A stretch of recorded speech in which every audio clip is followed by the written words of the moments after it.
السلام عليكم ورحمة الله وبركاته. الحمد لله وكفى وسلام على عباده الذين اصطفى. أما بعد، فأعوذ بالله من الشيطان الرجيم. فمن كان منكم مريضا أو على سفر فعدة من أيام أخر. اللهم صل على محمد النبي الأمي وعلى آله وأصحابه أجمعين. সম্মানিত দর্শক শ্রোতা ভাই বোনেরা, যে যেখান থেকে আমাদের এই লাইভটি দেখছেন সকলকে আন্তরিক প্রীতি ও শুভেচ্ছা জানিয়ে আমি আজকের এই সংক্ষিপ্ত লাইভটি শুরু করতে যাচ্ছি। প্রিয় ভাইরা, আমি আজ আপনাদের সামনে যে বিষয়ে আলোচনা করব সেই বিষয়টি হলো রমজানুল মোবারকে যে সকল লোকদের জন্য রোজা ছেড়ে দেওয়া জায়েজ। অর্থাৎ আমরা পূর্বে আলোচনা করেছিলাম যে প্রত্যেক প্রাপ্তবয়স্ক সদস্য অবস্থানকারী নর ও নারীর উপরে ওজর, যাদের ওজর নাই তাদের জন্য রোজা রাখা ফরজ। কিন্তু ইসলাম কোনো জুলুম বা মানুষের সাধ্যের বাইরে কোনো জিনিস মানুষের উপর ফরজ করেন না। আল্লাহ সুবহানাহু ওয়া তাআলা কোরআন কারীমে বলেছেন, লা ইউকাল্লিফুল্লাহু নাফসান ইল্লা উসআহা। আল্লাহ বান্দার সাধ্যাতীত অর্থাৎ সাধ্যের বাইরে কোনো জিনিস বান্দার উপরে ফরজ করেন না। বান্দার সাধ্যের ভিতরে যেটা হয় সেটাই আল্লাহ পাক ফরজ করেন। কিন্তু বান্দা দেখেন অপারগ, সেখানে শরীয়তের ওজরের বিধান তার জন্য রয়েছে। মানুষ রমজানে রোজা রাখা অবস্থায় বা রোজা দিনে অনেক ধরনের লোক আমাদের সামনে আসে। কিছু মানুষ রোজা রাখতে একেবারেই অক্ষম, কিছু মানুষের জন্য রোজা রাখা সম্ভব কিন্তু অন্য বড় ধরনের ক্ষতির সম্মুখীন হতে পারে। এই রকমের কিছু মানুষ আছে সমাজে। সেই জন্য আমরা আজকে সারসংক্ষেপ আলোচনা করব যে রমজানের মুবারকে কার কোন কোন ব্যক্তিদের জন্য রোজা ছাড়ার অনুমতি রয়েছে এবং তাদের বিধান কি। যে সকল লোকদের জন্য রোজা ছাড়ার অনুমতি রয়েছে তারা তিন ভাগে বিভক্ত। এক ধরনের লোক আছে যাদের উপরে রোজা আসলে ফরজই হয় না, তাদের উপর কাজাও নেই, কাফারাও নেই, ফিদিও নেই। আরেক ধরনের লোক আছে যাদের উপরে কাজা নাই তবে ফিদিয়া আছে, অর্থাৎ রমজানের পরবর্তীতে এই দিনগুলোর কাজা করার প্রয়োজন হবে না, তবে এই রোজার ফিদিয়া বা তার ক্ষতিপূরণ আদায় করে দিলেই হয়ে যাবে। তৃতীয় আরেক কিছু সংখ্যক লোক আছে যাদের জন্য রমজানের রোজা ছাড়ার অনুমতি আছে, কিন্তু রমজানের পরে রমজানের ছুটে দেওয়া দিনগুলোর কাজা আদায় করে দিতে হবে। তাহলে আমরা তিন প্রকারের লোক পেলাম রমজানের রোজা ছেড়ে দেওয়ার। একজন যাদের উপরে কাজাও নেই, কাফারও নেই। আরেকজন আছে যাদের আছে কাজা নাই, কাফারও নেই, ফিদিয়া আছে। আরেকদল লোক আছে যাদের কাজা আছে কিন্তু ফিদিয়া দিলে হবে না, কাজা করতে হবে। অর্থাৎ রমজানের ছুটে যাওয়া দিনগুলা রমজানের পরবর্তীতে পূর্ণ করে দিতে হবে, এগুলোর কাজা করে দিতে হবে, ফিদিয়া দিলে হবে না। এখন প্রথম শ্রেণীর লোক যারা আছে যাদের উপরে কাজাও নেই, কাফারও নেই, তারা হলো যে প্রাপ্তবয়স্ক কিন্তু সে পাগল, অর্থাৎ যার হুঁশ জ্ঞান নেই, যার বিবেক বুদ্ধি নেই, যিনি ভালো মন্দ পার্থক্য করতে পারে না, এইরকম ব্যক্তিদের জন্য রোজা ফরজ হয় না। কেননা রোজা ফরজ হতে জ্ঞান সম্পন্ন হওয়া চাই।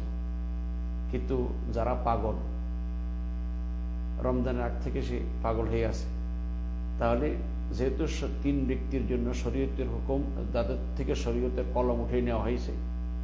একজন হলো পাগল মানুষ যতক্ষণ পর্যন্ত তার হুঁশ ঠিক না হয়, ঘুমন্ত ব্যক্তি যতক্ষণ পর্যন্ত সে জাগ্রত না হবে, এবং নাবালেগ শিশু যতক্ষণ পর্যন্ত তার বুঝজ্ঞান না হবে। তাহলে এদেরকে মারফুউল কলম বলা হয়েছে, তাদের থেকে কলম উঠিয়ে নেওয়া হয়েছে।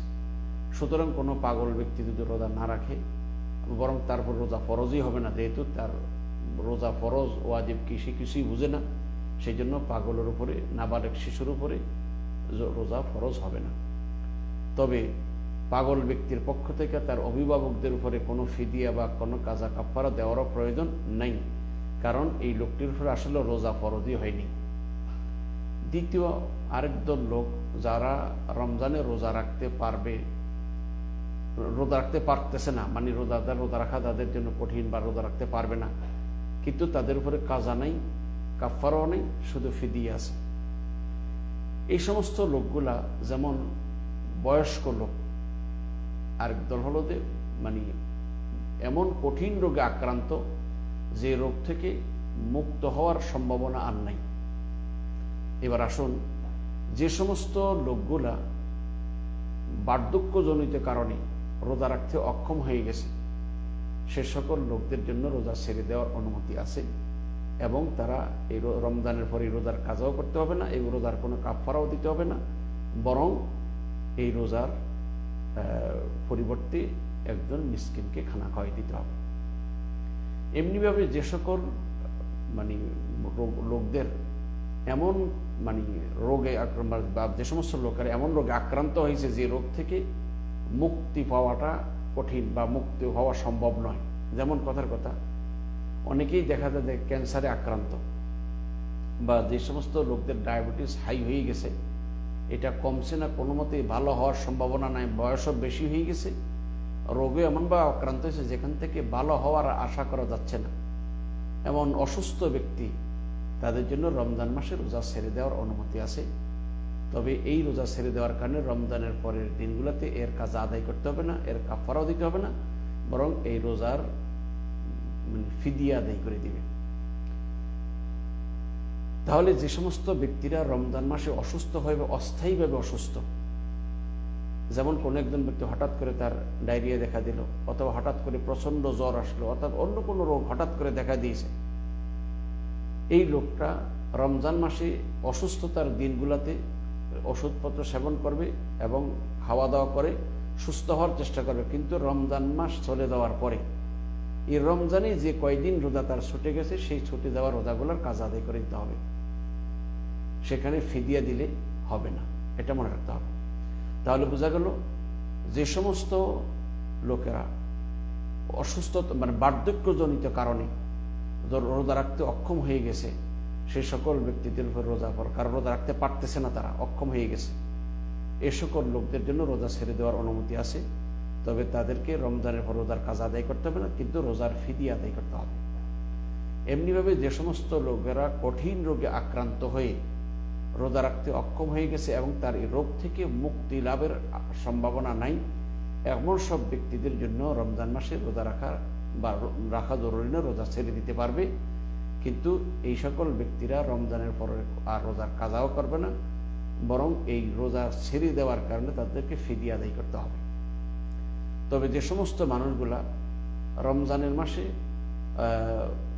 হঠাৎ অসুস্থ হয়ে পড়েছেন, এই সকল লোকেরা রমজানের দিনগুলোতে সুস্থ হওয়ার যদি কতদিন লাগে সেই কতদিন ওষুধপত্র সেবন করে সুস্থ হওয়ার চেষ্টা করবে, রমজান মাস চলে যাওয়ার পরে ছুটে যাওয়ার দিনগুলার কাজা আদায় করে দিবে।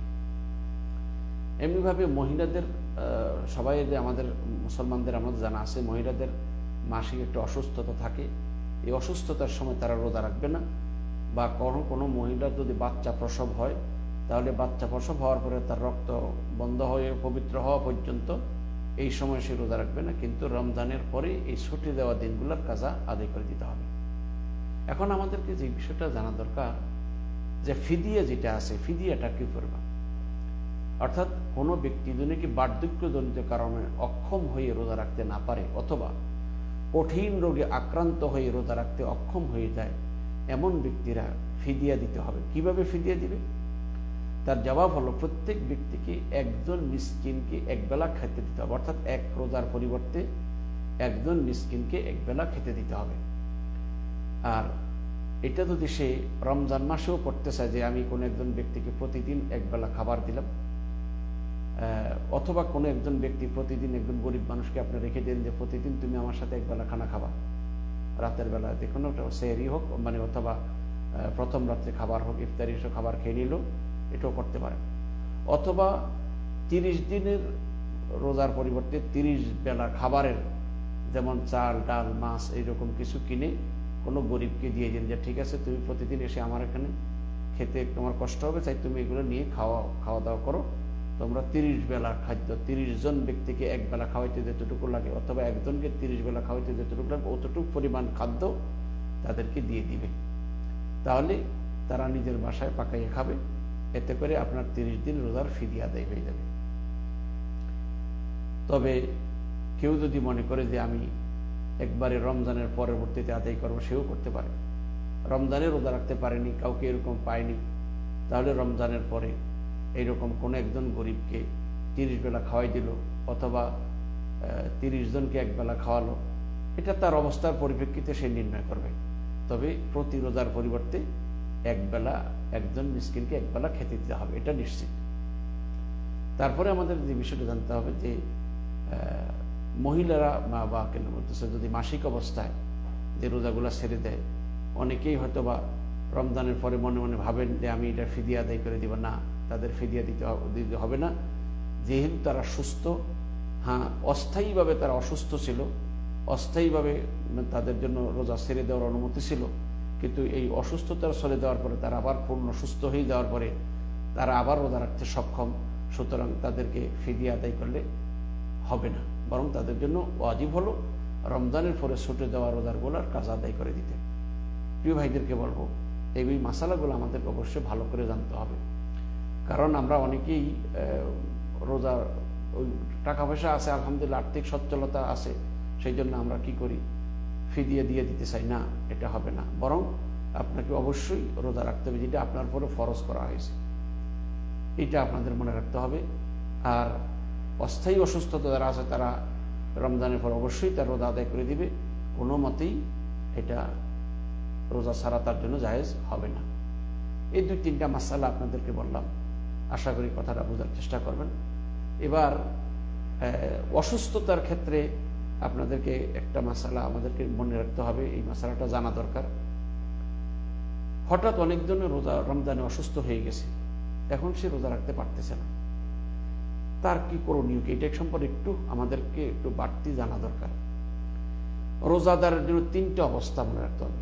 যদি অসুস্থতার কারণে রোজা রাখার দ্বারা তার ক্ষতি হয়, যেমন মনে করেন একজন ব্যক্তি অসুস্থ, এমন অসুস্থ হয়ে গেছে, এই মুহূর্তে যদি সে রোজা রাখে তাহলে রোগ বৃদ্ধি হয়ে যাবে এবং তার বড় ধরনের ক্ষতি হয়ে যেতে পারে, তাহলে এই অবস্থায় তার জন্য রোজা রাখা জায়েজ হবে না, বরং তার উপরে ওয়াজিব হলো যে এই মুহূর্তে রোজা ভেঙে ওষুধপত্র সেবন করে, ডাক্তার দেখাই ওষুধপত্র সেবন করে, খাবার খেয়ে নিজেকে সুস্থ করে তোলার জন্য চেষ্টা করা। 2 নম্বর হলো রোজা, অসুস্থতার কারণে রোজা রাখার দ্বারা তার খুব কষ্ট হয় কিন্তু সইয়ে নিতে পারে, সেক্ষেত্রে বিজ্ঞ স্কলারগণ বলছে তার জন্য রোজা রাখা মাকরুহ। কেননা সে যদি রোজা রাখার, এখন রোজা রাখতে গেছে, অনেক কষ্ট করতেছে, আল্লাহ সুবহানাহু ওয়া তাআলা বান্দার প্রতি এত বড় বোঝা চাপাই দেন নাই যে বান্দা একেবারে জীবন দিয়ে তাকে রোজা রাখতে হবে না। এক্ষেত্রে জীবন নষ্ট না হলেও তার জন্য অনেক কষ্ট হচ্ছে, সেক্ষেত্রে তার জন্য রোজা রাখা মাকরুহ, যেহেতু অনেক কষ্ট হচ্ছে। আরেকটা হলো যে রোজা রাখতে পারতেছে, রোজার কোনো ক্ষতি হবে না। আর রোজা রাখলে যেমন স্বাভাবিক কষ্ট সকলেরই হয়, সুস্থ মানুষেরও কষ্ট হয়, এই রকমের কোনো অসাংঘাতিক কোনো কষ্ট যদি না হয়, হালকা হালকা কষ্ট হয় এবং তার কোনো ক্ষতি হবে না ইনশাআল্লাহ, তাহলে ওই অবস্থায় রোজা রেখে নিবে। কেননা রোজা রাখতে গেলে তো সুস্থ মানুষও একটু কষ্ট পায়, দীর্ঘ সময় ক্ষুধায় পিপাসার কষ্টটা তো সুস্থ সবল মানুষদেরও খারাপ লাগে। সেই জন্য যে সকল লোকেরা মানে রোজা রাখার কারণে কোনো ক্ষতিও হবে না, তো এমন বেশি কষ্টও হবে না, তাদের জন্য রমজানে অসুস্থতা অল্প স্বল্প, যেমন অনেকে সর্দি কাশি একটু লাগছে, রোজা রাখতে গেলে একটু হালকা কষ্ট হয় কিন্তু এমন অসহনীয় কষ্ট নয়, তাহলে কষ্ট করে রোজা রাখার চেষ্টা করবে। তবে যদি এমন প্রচন্ড জ্বর, বমি আসতেছে, কাশি, তার এমন ওষুধ এই মুহূর্তে রোজার না মানে যদি সেই রোজা রাখে, ঔষধপত্র সেবন না করে, এটা তার মারাত্মক দিকে যাচ্ছে, হঠাৎ ডায়রিয়া শুরু হয়ে গেছে, এই মুহূর্তে তার চিকিৎসা দরকার, এটা যদি সন্ধ্যা পর্যন্ত যদি তার চিকিৎসা না করে তার ক্ষতি, সেক্ষেত্রে তার জন্য রোজা রাখা যায় যাবে না। প্রিয় ভাইদেরকে বলবো, আল্লাহ আমাদের কথাগুলো বোঝা তদনুযায়ী আমল করার তৌফিক দান করুন। এই বলে আজকের এই সংক্ষিপ্ত লেপটি এখানে শেষ করলাম। আল্লাহ আমাদের সকলকে কথাগুলো বোঝা তদনুযায়ী আমল করার তৌফিক দান করুন। আমিন। ওয়া আখিরু দাওয়ানা আনিল হামদুলিল্লাহি রাব্বিল আলামিন। আসসালামু আলাইকুম ওয়া রাহমাতুল্লাহি ওয়া বারাকাতুহু।